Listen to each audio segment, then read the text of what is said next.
수능 1등급보다 더 받기 힘들다는 고등 내신 1등급. 자, 현실적으로 이렇게 1등급을 받는 방법은 뭐가 있을까요? 어떤 아이들이 1등급을 받을까요? 자, 고등 내신이 수능보다 1등급을 받기 어려운 이유는 수능은 100분 동안 30문제를 보지만 고등 내신은 50분 동안에 20문제에서 25문제를 봅니다. 자, 그래서 대부분의 아이들이 시간이 부족해서 문제를 못 풉니다.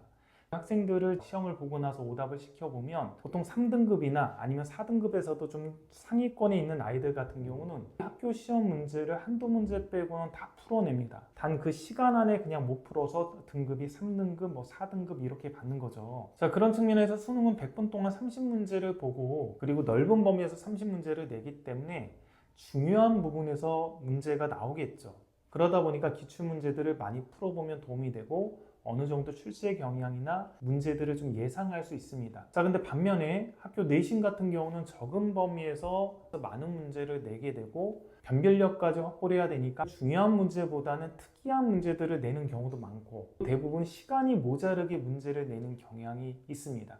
자, 그래서 고등학교에서 내신 1등급을 받는 것들은 굉장히 어렵고 만만치가 않은 일이죠. 자, 그럼 어떤 아이들이 1등급을 받는지를 한번 소개를 해보겠습니다. 첫 번째는 지방같이 좀 공부를 못하는 고등학교를 선택하는 방법이 하나 있습니다.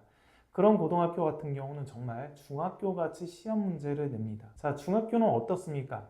학교에서 나눠준 프린트, 교과서, 생수학 한 비단계 정도, 그 정도만 풀면 거의 뭐 90점, 95점, 100점 이렇게 받죠? 자, 그런 고등학교도 마찬가지예요. 학교에서 내준 프린트만 달달 외워도 거의 2등급을 받습니다. 자, 이런 고등학교를 가면 1등급을 받을 확률이 높겠죠. 자, 두 번째는 초등부터 엄청난 학습량을 하면서 경시 수준까지 학습한 아이들이 있죠. 자, 이런 아이들이 영재고나 과학고에 떨어지고 일반고를 가거나 혹은 영재고, 과학고를 갈 실력이 있음에도 의대를 가기 위해서 일반고를 가는 경우가 있습니다. 자, 이런 아이들은 거의 넘사벽의 실력과 넘사벽의 속도를 가지고 있겠죠.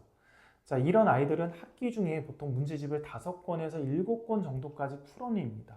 엄청나게 빠른 속도로 풀어내요. 일주일에 한 권씩 풀어내는 아이들까지 있습니다. 자, 그래서 이런 아이들은 학교 내신 문제가 나와도 시간도 부족하지 않고 많은 학습량을 했기 때문에 문제를 보면 어디선가 거의 다 풀어본 문제이기 때문에 바로 손이 가서 다 풀어내죠. 자, 이런 아이들이 1등급을 받습니다.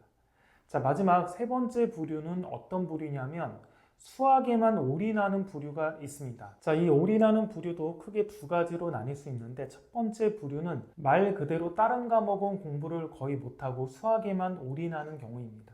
보통 학원들 중에서 엄청나게 빡세게 시키는 학원들이 있죠. 특히 수학학원과 영어학원에서 그런데요. 그 학원들을 다니면 일주일 내내 수학 문제만 풀어야 그 학원 숙제를 할 수 있고 일주일 내내 영어만 공부해야 그 학원 숙제를 할 수 있는 거죠. 그래서 그런 학원들을 다니면 다른 과목 공부를 할 수가 없습니다. 이런 1등급 받는 아이들이 그런 수학학원을 가는 겁니다. 거기에서 무지막지한 학습량을 받고 그 무지막지한 학습량을 하면서 다른 과목 공부를 못하는 거죠. 그래서 결국 수학은 1등급이지만 다른 과목은 뭐 3등급을 받거나 이런 현상이 벌어지게 되죠. 결국 다른 과목 때문에 그 수학학원을 그만두는 현상도 벌어집니다. 자, 그래서 첫 번째 부류는 다른 과목은 포기하고 수학만 올인해서 수학은 1등급이지만 다른 과목들은 3, 4등급을 받는 부류가 있습니다. 자, 두 번째 부류는 다른 과목을 어느 정도 메이드한 부류가 있습니다. 그렇게 뭐 경시 수준의 수학 실력까지는 아니지만 국어, 영어, 과학 이런 것들을 어느 정도 메이드를 하는 거죠. 보통 이제 언어 능력이 높아서 국어 같은 경우는 학원을 안 다녀도 내신 같은 경우는 1등급을 받는 수준을 만들고요. 영어 같은 경우는 어렸을 때 어느 정도 해서 굳이 학원을 다니지 않고 내신 때만 한 1, 2주 과외를 받는다라든지 과학 같은 경우는 방학 때 선행을 미리 하고 그다음 학기 중에는 혼자 공부해도 1등급을 받을 수 있거나 아니면 내신 단기 특강 2주짜리나 과외 같은 걸 통해서 시간을 절약해서 공부를 한다라든지 자, 이렇게 공부하는 아이들이 남는 시간을 수학에 올인해가지고 수학 1등급을 또 받는 부류가 됩니다. 자, 이런 아이들은 거의 제가 보면 학원을 학기 중에는 2개 이하를 다닙니다. 가령 수학만 다니거나 아니면 수학하고 국어만 다니거나 자, 이런 형태로 시간을 아끼면서 수학에 충분한 학습 시간을 배정을 하는 거죠. 자, 이런 부류도 1등급을 받습니다. 자, 그런데 부모님들의 자녀들, 너무나 열심히 하는 자녀들은 어떻죠?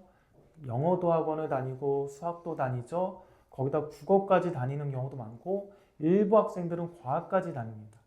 자, 이렇게 학원을 보통 4개에서 어떤 학생들은 5개, 4회까지 다니는 학생들도 있어요. 자, 이렇게 4개에서 5개까지 다니니까 얼마나 바쁘겠습니까? 또 학원별로 숙제도 엄청나게 내주겠죠. 그런 숙제들을 해나가면서 수학에만 많은 학습량을 하는 게 불가능하죠. 그러니까 여러분들의 자녀들을 보면 수학 문제집 몇 권을 푸죠? 보통 한 권에서 2권 정도 풀어서 3등급 아니면 4등급을 받습니다. 절대적인 학습량이 부족한 거죠. 따라서 어느 정도 경쟁이 치열한 학원가가 형성이 됐고 학군지라고 불리는 이런 고등학교에서 수학 내신 1등급을 받는 것은 무척 힘든 일이라고 생각을 하시면 됩니다. 여기까지 하겠습니다.